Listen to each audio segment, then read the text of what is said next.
안녕하세요. 네, 대국민 심내혈관 질환 건강지킴이 국민닥터입니다. 저는 분당 서울대학교 병원 재활학과 장원기입니다. 이번 시간에는 경북 권역 심내혈관 질환센터의 심내재활센터장이신 김종문 센터장님을 모셨습니다. 센터장님 안녕하세요. 네, 안녕하십니까. 경북 권역 심내혈관 질환센터에서 심내재활센터를 맡고 있는 재활학과 전문의 김종문입니다. 네, 먼 길 오시나 정말 고생 많으셨습니다. 저희 김종문 센터장님은 전통의 도시 안동에서 심내재활센터를 맡고 계신데요. 오늘은 어떤 주제에 대해서 말씀해 주실 건가요? 네, 오늘은 그 재활의학의 전반적인 얘기와 함께 심내혈관 질환에 대해서 말씀을 드리려고 하는데요. 재활, 다시 정상의 삶으로라는 주제로 얘기를 나눠보도록 하겠습니다. 네, 재활이란 말은 참 병원에서는 많이 쓰고 있는 용어인데 구독자 여러분들께 한번 재활의학에 대해서 간단한 설명을 부탁드리겠습니다. 네, 그 재활의학을 설명하기 전에 일단 재활이라는 용어의 개념을 먼저 아시는 게 좋을 것 같은데요. 재활이라는 용어는 그 리해빌리테이션을 이제 우리말로 번역을 한 것인데요. 라틴어에서 다시라는 뜻을 가진 리와 make fish라는 뜻을 가진 아빌리타레를 합성한 말, 또는 그 능력이라는 말을 가진 아빌리스라는 말을 합성한 말로 그 한자어로는 다시 살게 해준다, 또는 다시 움직이게 해준다라는 용어로 이렇게 만들어진 것이 재활이라는 용어가 되겠습니다. 네, 재활이란 단어에는 이런 깊은 의미가 있었네요. 그럼 재활의학은 어떻게 만들어지게 됐나요? 네, 그 재활의학은 1차, 2차 세계대전을 거치면서 발생한, 이전에는 치료도 안 되고 돌아가시기도 하고 했던 많은 부상자들이 살아남게 되었는데요. 그 살아남은 사람들이 생존을 하긴 하는데 많은 장애를 갖게 되었습니다. 그래서 이 장애를 가진 살아남은 생존자들의 치료와 삶의 질 향상을 위해서 전문의학 분야가 필요하게 되었고, 이런 배경에서 재활의학이 만들어지고 현대의학의 발전과 같이 궤를 하고 있다고 말씀드릴 수 있겠습니다.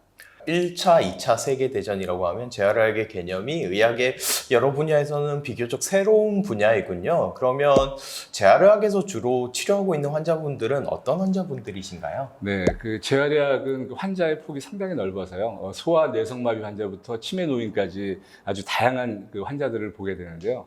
그 세부 전공 분야도 상당히 많이 나눠져 있습니다. 그래서 뇌신경재활, 척수재활, 보조기학, 전기진단학, 이렇게 좀 여러 가지 분야가 있는데요.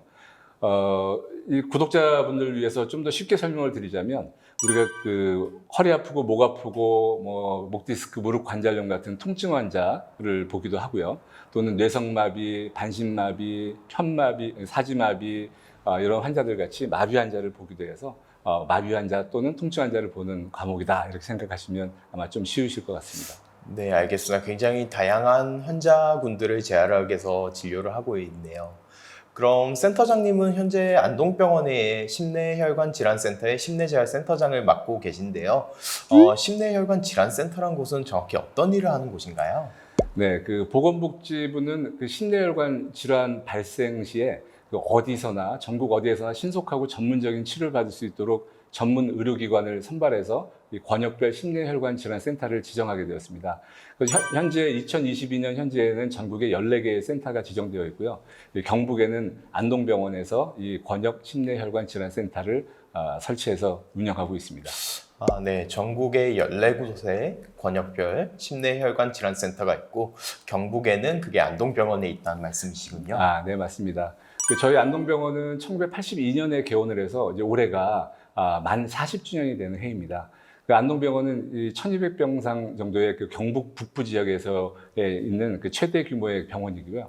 그래서 저희 병원에서는 이 권역 외상센터, 그 경북 권역 응급의료센터, 그리고 경북 권역 심내혈관 질환센터 이렇게 지정을 받아서 130여 명의 전문의가 함께 이 경북 북부 지역의 보건의료를 아주 책임지고 있는 중요한 역할을 하고 있다고 생각을 하고 있습니다. 네, 저희 그 경북 권역 심내혈관 질환센터에는 심혈관센터, 뇌혈관센터, 심내재활센터, 예방관리센터 이렇게 4개의 센터로 구성이 되어 있는데, 제가 맡고 있는 그 심내재활센터에서는 그 심혈관이나 뇌혈관 질환 환자들 중에서 그 환자들에 대한 조기 재활 치료를 시행을 하고, 그렇게 함으로써 장애를 최소화하고 기능을 최대화시켜서 조기 회복과 삶의 질을 향상시키는 데 도움을 주고자 이렇게 만들어져 있습니다. 네, 알겠습니다. 아까 말씀 주신 내용 중에 이제 보건복지부에서 전국 각 도랑, 대전, 대구, 울산, 부산과 같이 광역시에 총 14곳의 권역 심내혈관 질환센터를 지정하였다고 하는데, 이 말인즉슨 심내 질환으로 인해서 재활을 필요하는 환자들이 많다는 말씀으로 저는 받아들였습니다. 과연 이런 환자들이 대략적으로 얼마나 많은지 설명해 주실 수 있으실까요? 네. 특히나 이런 심내 질환들, 환자들이 많이 발생을 하고 있습니다. 그래서 제가 2022년 9월 통계청에서 이제 따끈따끈하게 발표된 21년도 사망 원인 통계를 보면서 말씀을 드리겠습니다. 이 국가에서 왜 여러 가지 질환들이 있는데 그 중에서도 신장이나 뇌질환 환자들한테 좀 관심을 갖느냐라고 의문을 가질 수도 있는데요. 이들 질환은 최근에 급격한 고령화와 생활습관, 식생활의 변화, 그리고 또 환자 수가 아주 매년 급격히 증가를 하고 있고요.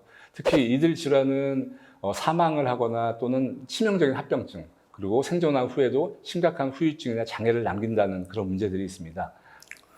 네, 심내혈관 질환으로 인한 사망자가 급격하게 늘고 있다고 말씀해 주셨는데, 구체적으로 어느 정도나 사망자가 발생하고 있는 건가요? 네, 2022년 9월 통계청에서 발표한 2021년 사망 원인 통계에 의하면요, 총 사망자가 역대 1984년도에 통계 조사를 시작한 이래 최대 사망자를 나타내고 있다고 합니다. 성별에 따른 연령별 사망자 수를 비교를 해보면 남자는 사망자의 44.4%가 60에서 79세에 사망을 하게 되고요. 여자는 사망자의 64.8%가 80세 이상에서 사망을 하게 된다고 합니다. 그래서 전체 평균적으로는 1984년 통계조사 이후에 최초로 80세 이상의 사망자가 50%를 차지해서 노인 인구의 급증과 사망 연령의 증가가 아주 급속하게 일어나고 있다는 것을 반영할 수 있다고 할 수 있겠습니다. 사망 원인으로는 물론 암이 독보적으로 1위를 차지하고 있고요. 하지만은 2위의 심장질환, 4위의 뇌혈관 질환, 10위의 고혈압성 질환, 이렇게 많은 퍼센트를 차지하는 질환들이 신장과 뇌혈관 질환이 되겠습니다. 그래서 이쪽 질환에 대한 치료를 좀 더 적극적으로 하는 것을 이제 보건복지부에서도 그렇고 저희도 많이 노력을 하고 있습니다. 네, 보여주신 표에 따르면 심장 질환, 뇌혈관 질환, 또 고혈압성 질환 등 이런 심내에 관련된 질환으로 인한 사망률이 굉장히 높은 것으로 확인을 할 수 있었습니다. 네. 네, 맞습니다. 그래서 따라서 이러한 보건 환경의 변화에 발맞춰서 심내재활센터에서는 심장질환, 뇌질환에서 생존한 환자들에게 적극적인 조기 재활 치료를 통해서 장애가 생기지 않도록 하거나 또는 최소화하게 해서 조기에 가정이나 직장 그리고 사회로 복귀가 가능하도록 도움을 드리고자 하고 있습니다. 네, 사망을 하지 않더라도 생존한 후에도 심각한 후유증과 장애를 남기는 심내혈관 질환, 즉 심내재활센터에서는 적극적인 조기 재활 치료를 통해서 환자들이 이러한 후유증을 최소화해서 조기에 생활로 복귀하는 것을 가능하게 하는 일을 하고 계신다는 말씀이시군요. 네, 그렇습니다. 네, 센터장님 그럼 다음 시간에는 이제 어떤 이야기를 해주실 건가요? 네, 다음 시간에는 뇌재활 치료는 어떻게 시행되는가에 대해서 조금 더 구체적으로 말씀을 드리겠습니다. 네, 뇌 재활 치료에 대한 이야기 정말 기대가 됩니다. 자, 구독자 여러분, 이 밖에도 심내혈관 질환에 대해서 더 알고 싶으시면 저희 국민닥터 채널에서 찾아보시고요. 그 밖에 궁금하신 사항은 댓글로 남겨주시면 저희 국민닥터를 모시고 설명드리거나 추가 영상으로 전달드리도록 하겠습니다. 전 국민의 건강한 심내혈관 질환 예방과 관리를 위해서 국민닥터 채널은 계속됩니다. 네, 구독과 좋아요 부탁드리고 다음 시간까지 네, 안녕히 계세요.